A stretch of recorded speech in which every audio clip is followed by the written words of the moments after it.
Can you get a divorce in Lancaster without an attorney? Hi, I'm Tim Blankenship with divorce661.com. A common question we hear from Lancaster residents is, do I need to hire an attorney to get divorced? The truth is, if your divorce is amicable and you and your spouse agree on the terms, you don't need an attorney at all. Divorces in Lancaster are filed through the Antelope Valley Courthouse, and the court allows you to represent yourself. The process includes filing the petition, properly serving your spouse, completing financial disclosures, and submitting the final judgment paperwork.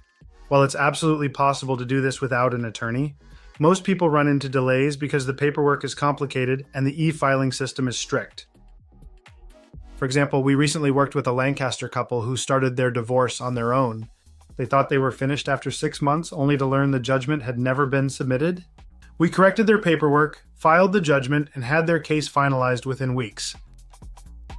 At divorce661.com, we specialize in helping Lancaster residents complete their divorce without attorneys. We prepare, e-file, and manage the entire case for one flat fee, making the process stress-free and affordable. If you're ready to move forward without the high cost of lawyers, visit divorce661.com and schedule your free consultation today.